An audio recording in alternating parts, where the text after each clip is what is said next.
नमः। संस्कृत की इस कक्षा में 10वीं के सभी छात्रों का हार्दिक स्वागत है। आज हम पहला लेसन पढ़ेंगे और पहले लेसन का नाम है आद्य कृषकः पृथुवैन्यः। और ये लेसन जो है ये पेज नंबर 8 पर है आपके टेक्स्ट बुक के। आप खोलिए और देखिए वहाँ पर आद्य कृषकः पृथुवैन्यः। आद्य मतलब पहला और कृषकः मतलब किसान। पहला किसान जिसका नाम था पृथुवैन्य।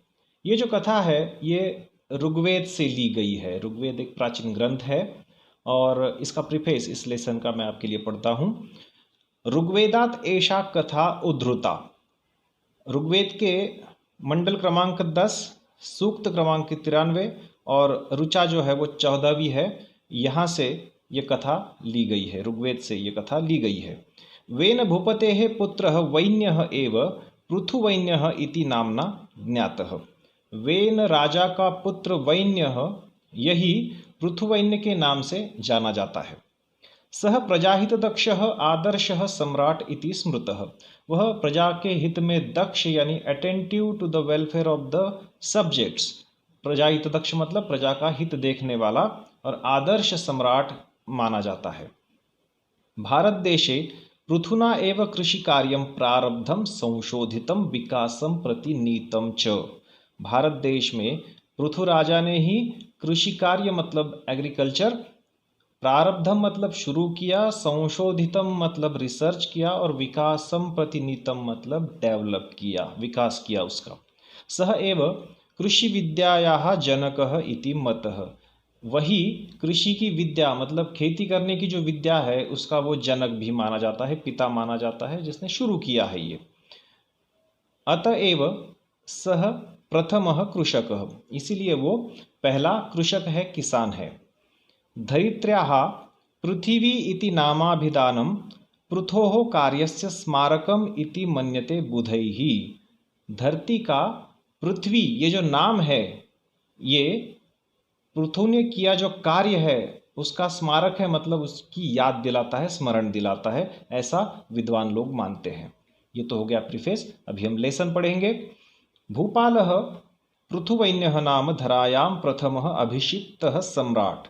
भूपाल पृथुवैन्य यानी राजा पृथुवैन्य पृथ्वी का पहला अभिषिक्त सम्राट है। अभिषिक्त मतलब क्राउंड किंग है, जिसका अभिषेक हुआ राजा कहकर। प्रयाग क्षेत्रे पृथु नृपस्य राजधानी आसीत्।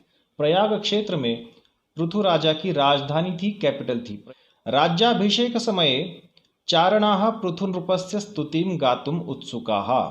राज्याभिषेक के समय, क्राउनिंग के समय चारण जो लोग होते हैं जो राजा की स्तुति में गीत गाते हैं, चारण भाट कहते हैं, वो पृथु राजा की स्तुति गाने के लिए बहुत उत्सुक थे, बहुत बेताब थे। तदा पृथुः आज्ञापयत, तब पृथु ने उनको आज्ञा दी कि तिष्ठन्तु चारणाः, रुक जाओ हे चारण, रुक जाओ।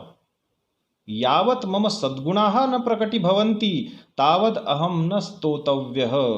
जब तक मेरे सद्गुण प्रकट नहीं हो जाते तब तक मैं स्तुति करने के लायक नहीं हूँ।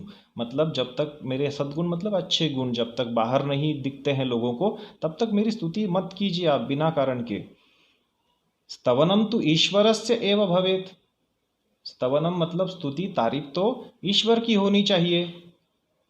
स्तुति गायकाः पृथु नृपस्य एतादृशीं निस्पृहतां ज्ञात्वा प्रसन्नाः अभवन्। वो जो स्तुति गायक थे, चारण थे, वो पृथु राजा की ये इस तरह की निस्पृहता, निस्पृहता शब्द आ रहा है। निस्पृहता का मतलब होता है सेल्फलेसनेस, जिसको लगता नहीं कि अपनी तारीफ हो या अपना कुछ बिना वजह कोई नाम ले। वो जानकर वो सारे गायक जो थे वो खुश हो गए। एकदा पृथुराजः स्वराज्ये भ्रमणम अकरोत्। एक बार पृथु राजा अपने राज्य में भ्रमण कर रहा था, मतलब घूम रहा था। भ्रमण समये तेन दृष्टम यत् प्रजाः अतीव कृशाः अशक्ताश्च। घूमते समय उसने देखा कि प्रजा यानी लोग बहुत कृश हो गए हैं, दुबले पतले हो गए हैं और अशक्त हो गए। अशक्त मतलब वीक हो गए हैं, निर्बल हो गए हैं। ताहा प्रजा पशुवत जीवंती। वो जो प्रजा है, लोग हैं, पशुवत जीवंती मतलब पशुओं की तरह, जानवरों की तरह जीते हैं। निकृष्टान्नम खादंती, निकृष्ट अन्न खाते हैं, मतलब नॉन न्यूट्रिशियस फूड खा रहे, इंफीरियर फूड खा रहे हैं, जो मिलता है वो खा लेते हैं बेचारे। तद दृष्ट्वा राजा चिंताकुलः जातः, ये देखकर राजा चिंता से व्याकुल हो गया। तदा पुरोहितो अवदत्, तब पुरोहित ने कहा, पुरोहित मतलब प्रीस्ट होता है ना, पुजारी वगैरह, उसने कहा कि हे राजन, धन धान्यादि सर्वं वस्तु जातम वस्तुतः वसुंधरायाः उदर एव वर्तते। हे राजा, धन धान्य और सभी वस्तुएं जो है वो वस्तुतः मतलब इन रियलिटी वसुंधरा के उदर में है, पेट में है। तत्प्राप्तुम यतस्व, उन्हें पाने के लिए आप प्रयास कीजिए, यतस्व मतलब प्रयत्न कीजिए। तदा पृथु भूपेन तदर्थम धनुः सज्जीकृतम, तब पृथु राजा ने उसके लिए क्या किया, धनुष बाण उठा लिया।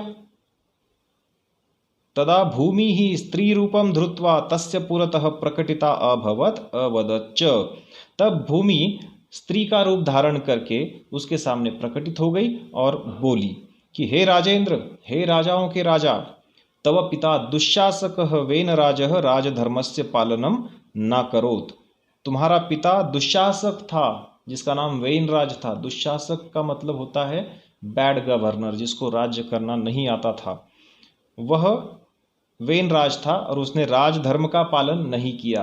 राजधर्म का पालन मतलब राजा का धर्म होता है प्रजा की रक्षा करना, प्रजा का पालन करना, उसका पालन उसने नहीं किया। तदा मया चोर लुंठक भयात धन धान्य पुष्प फलानी मम उदरे निहितानी, तब मैंने चोर लुटारुओं के डर से धन धान्य पुष्प और फल जो है मेरे पेट में मैंने रख दिए। चोर लुंठक मतलब चोर और लुटेरे। त्वं तु प्रजाहित दक्षः नृपः, तू तो प्रजाहित दक्ष नृप है, मतलब तू तो प्रजा का हित देखने वाला राजा है, उसमें अटेंटिव है। यदि त्वं प्रयत्नेन कृषि कार्यम करोषि तर्हि अहम प्रसन्ना भविष्यामि, अगर तू प्रयत्नों से परिश्रम से कृषि कार्य करता है, खेती करता है, तभी मैं प्रसन्न हो जाऊंगी। अतः धनुः त्यज, इसलिए धनुष को त्याग दो। खनित्राणि हलान कुद्दालकानि लवित्राणि च हस्ते गृहीत्वा प्रजाजनैः सह कृषि कार्यम कुरु। धरती माता क्या कह रही है कि खनित्र लो, खनित्र मतलब फावड़ा जिसको हम कहते हैं स्पेड, हलान हल मतलब प्लो नांगर जिसको हम कहते हैं मराठी में, कुद्दालक यानी कुदाली जिसको हो कहते हैं, लवित्राणि मतलब सिकल्स, ये लेकर प्रजाजनों के साथ लोगों के साथ कृषि कार्य करो मतलब खेती करो। भूमातुः उपदेशम मनसि निधाय पृथुवैन्यः नदीनां मार्गम अवरुद्ध्य कृषि कार्यार्थम जलस्य उपयोगम अकरोत्। फिर भूमाता का उपदेश मन में रखकर पृथुवैन्य ने क्या किया, नदियों का मार्ग अवरुद्ध किया मतलब बंद किया, नदियों को रोका, डैम बनाए, और कृषि के कार्य के लिए, खेती के लिए जलस्य उपयोगम अकरोत्, पानी का उपयोग किया। वृष्टि जल संचयम कृत्वा जल व्यवस्थापनम अकरोत्। वृष्टि जल संचय मतलब रेन वाटर हार्वेस्टिंग करके जल का व्यवस्थापन किया, मतलब वाटर का मैनेजमेंट किया। भूमिम उर्वरतमाम कर्तुम प्रायतत, भूमि को उर्वरतमा करने का प्रयास किया। उर्वरतमा ऐसा शब्द आ रहा है, तो उर्वरक मतलब होता है फर्टिलाइजर, और उर्वरतम जो होता है वो होता है मोस्ट फर्टाइल, जमीन को ज्यादा से ज्यादा फर्टाइल करने का प्रयास किया। तदनंतरम तस्मिन् क्षेत्रे जनाः धान्य बीजानि अवपन, बाद में उस खेत में लोगों ने धान्य के बीज जो है सीड्स उनको बोया।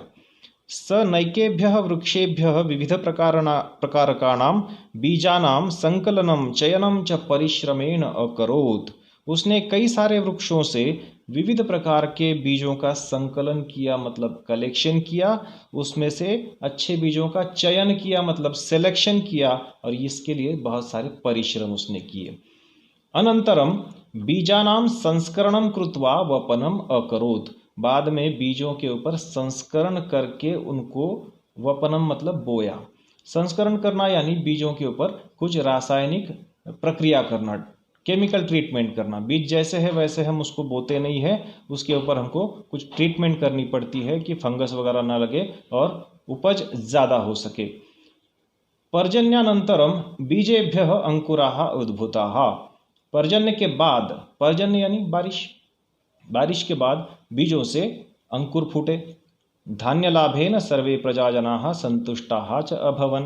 धान्य के लाभ के कारण सभी जो प्रजाजन थे, लोग थे, वो संतुष्ट हो गए, खुश हो गए।